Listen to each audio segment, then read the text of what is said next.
الوصفة بتاعتنا النهاردة هي مربى الجزر بطريقة سهلة وجميلة، وشايفين الشكل بتاعها كده تحفة. طبعا هتعرفها بكل تكاتها وحركاتها. بس قبل ما تشوف الفيديو ياريت اللي مشتركش في القناة يشترك في القناة ويفعل زر الجرس عشان يوصلوك كل جديد من وصفاتي. وطبعا اللايك الجميل منكم اللي بيرفع الفيديو على اليوتيوب بيشجعني ان انا اعمل وصفات اكتر واكتر. يلا بينا نشوف الفيديو. اللهم صل على سيدنا محمد وعلى آله وصحبه وسلم. أهلا بكم حبايبي، عاملين إيه؟ يا رب تكونوا بخير وصحة وعافية. طبعا الفيديو النهاردة هو بيتكلم عن نفسه، وهو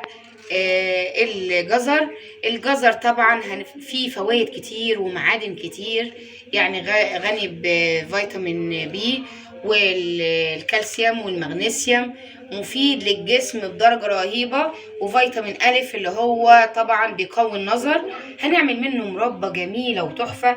طبعا الجزر قبل ما يكون بالشكل ده كان بالشكل ده، غسلته لينته في ميه وغسلته. وطبعا عشان تطلعوا اي شوائب ويبقى بيلمع اللمعان الجميل ده، تحطوا كده معلقتين خل في الميه بتاعه الغسيل بعد ما تشيلوا منه الطين، تشطفوه كده. طبعا حشت الناحيه دي والناحيه دي. وهبدا بعد كده ان انا اجيب الجزر بتاعي ان انا ابشره بالمبشره. طبعا المبشره دي بتخلي شكل الجزر جميل جدا. اللي مش عايزه تعمل كده ممكن في الكبه تقطع الجزر كده قطع وتحطها في الكبه، هتطلع قطع صغيره. بس انا بفضل الشكل ده في مربى الجزر بتاعتي، بتبقى جميله جدا. طبعا عشان ما اطولش عليكم الفيديو هبشر الجزر وارجع لكم نشوف كل التكات والحركات بتاع المربى بتاعتنا. ادي حبايبي الجزر، كميه الجزر اللي هعملها. طبعا كل كيلو جزر لو الجزر محلي وحلو يعني ياخد حوالي اقل من نص كيلو سكر. لو عادم شويه يبقى كيلو الا ربع، بس يعني كيلو الا ربع، انا بستكتر كيلو الا ربع بس بحط نص كيلو للجزر عامه. اقل من نص كيلو لو محلي، ونص كيلو لو الجزر كده ما فيهوش اي سكريات. طبعا هحط كميه السكر بتاعتي على الجزر واحطها، يا اما تسيبيها تنزل ميتها يا اما تحطيها على البوتاجاز. انا هحطها تغلي كده على البوتاجاز وتستوي من نفسها على نار هاديه اهو بالشكل ده. هحط الجزر واحطها على البوتاجاز لغايه ما تستوي. طبعا تحركي كويس عشان ما يتحرقش الجزر بتاعي ولا السكر اهو.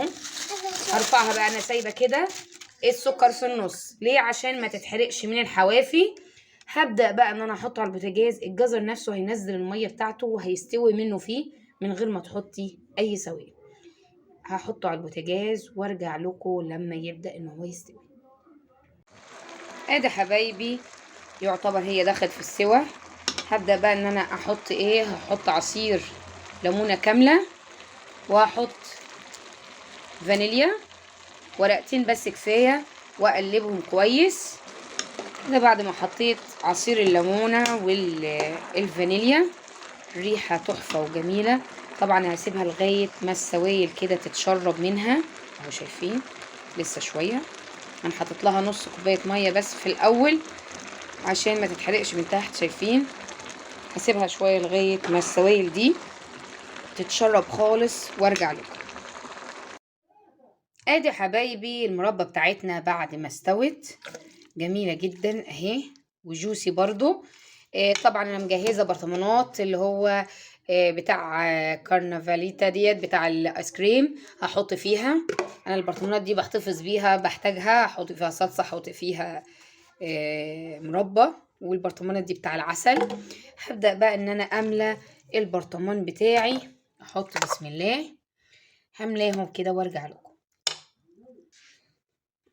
ادي حبايبي المربى بتاعتنا جميلة جدا وحطيتها في برطمانات. طبعا لو عايزاها تقعد فترة طويلة ممكن تحطي برطمان بس في رف التلاجة والتاني في الديب فريزر او في الفريزر لغاية بقى ما تيجي تستخدميها. هتعمليها يعني هتفككيها بس وتستخدميها على طول، تبقى طعمها عادي خالص وكأنها فريش. ما تنسونيش في اللايك والشير والسبسكرايب. بحبكم في الله، مع السلامة.